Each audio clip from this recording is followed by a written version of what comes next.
Бүгін бірінші курстардан ең көп келетін сұрақ анатомияны қалай оқимыз деген сұраққа жауап бергім келіп отыр. Достар, қараңыздар, мен енді әркімнің тәсілдерін интернеттен қарап емес, жеке өзімнің қалай дайындалғанымды айтып берейін. Өздеріңізге керегін аласыздар осы жерден. Жалпы анатомияда жаттанды заттар ғой, көбі сүйектердің аттарын жаттайсыздар, латынша атаулар жаттайсыздар, көп та ішінде жаттайтыныздар. Бірақ енді менің өзімнің бір минусым бар, ол жаттауға әлсіздігім.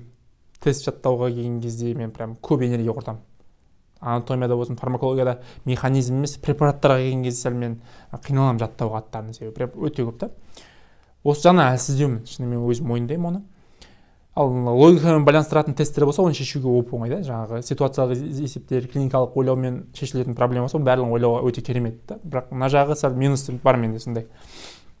Енді анатомияны мен қалай оқыдым, жаттау қабілетім әлсіз болса да. Ең бірінші, достар, мен анатомияны кітап ашпай тұрып ютубтан видеосын қарап алатынмын. Прям мен баста бірінші курстан орысша білген жоқпыз.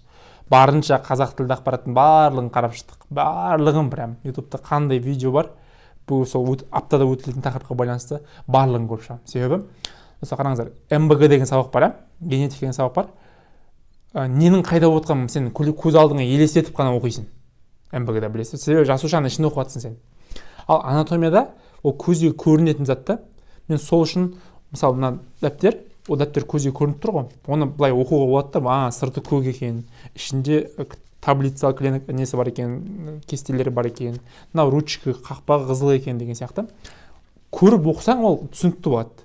Ал анатомияны тек қана барып кітапты ашып жіберіп прям оқи берсең, сен визуалды түрде оқисың да оны. Ол сәл қиындау болады. Ал сен көрген затыңды, анатомия просто мынандай достар, қараңыздар. Мен сіздерге мысал келтірейін. Мына бір сүйек болатын болса, айтады болған. Мына сүйектің осында жүріп дөңестеу, мына жері доғалы, мына жерінде крышкасы бар, мына жағында запасы бар деген затты сіздерге дәл осы көзбен көрініп тұрған затты текстпен түсіріп береді мына жерге, қиялдауыңыз үшін. Ал мен видеоны бірінші көргендегі мақсатым, бірінші текст емес, бірінші көзбен көріп алайыншы, ненің қайда екенін. Так, басы метафиз, эфефиз, диафиз, так, парексигмальды аймақ, дистальды аймақ, так, мына басы, сулкус, мукустары деп көріп аласың болды.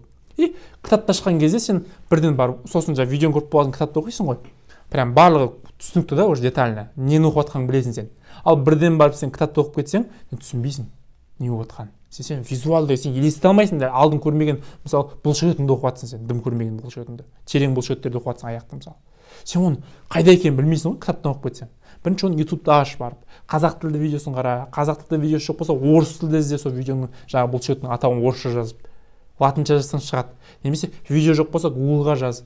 Google жоқ болса, Яндексті скачать етіп ал, Яндексте фотолар өте көп. Яндекске жаз бізде. Сөйтіп бірінші визуалды көріп ал бірінші, мынау қайда орналасқан?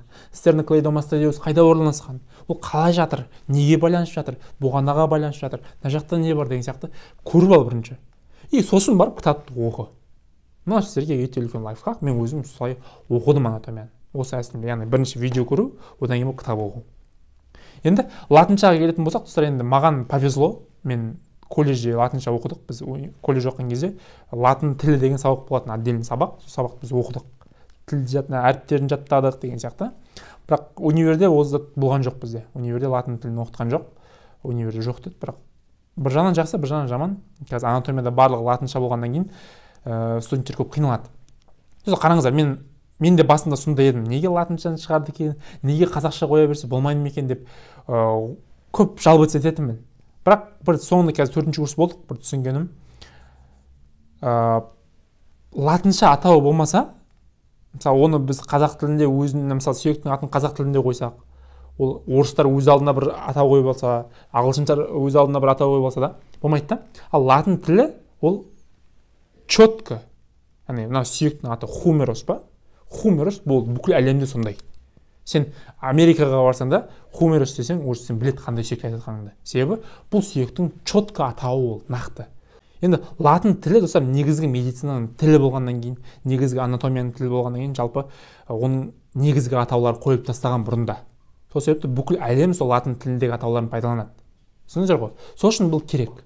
Онда қатты қиын емес. Әрине жаңағы әрбір бөлшектің барлығын латынша атауын жаттау мүмкін емес, бірақ негізгі сүйектердің атауларын, негізгі аймақтардың латынша атауларын біліп алсаңыздар, өте көп пайдасын тигізеді сіздерге. ертең алдарыңызда мысалы қазіргі уақытта да солар шығады, мысалы фациес митралис деген терминдерді көп қолданамыз, нервус френикустар көп қолданамыз мысалы біздер. Оның барлығы сол бірінші курста, екінші курста өткен анатомияның тақырыбында өткен латынша атаулар. Соны сіздер қазір жаттап алсаңыздар күшті болып, ертең үлкен курсқа барған кезде сіз ол не екенін біліп отырасыз. Түсіндіңіз ғой? Осылай лайфхактар. Рахмет назарыңа. Сәттілік саған, жақсылап оқы. Анатомия бұл ең негізгі сабақтардың бірі. Оны оқу керек. Қиын әрине, достар. Күрделі, бірақ оңай болғанда барлығы медицинаны оқып кетеді ғой. Оңай болғанда. Бұл медицина, соны қабылдайықшы. Бұл медицина.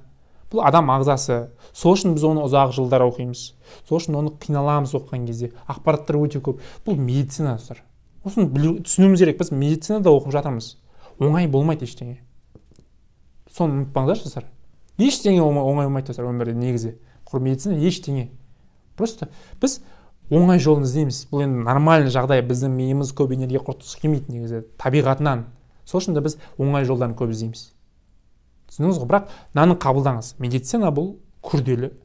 Оны өте ұзақ жылдар бойы оқисыздар. Оның ішінде анатомия қиын болса, ол шынымен де қиын сабақ ол. Оны ешкім оңайлатып түсініп кеткен жоқ оны. Оңай оқып кеткен жоқ.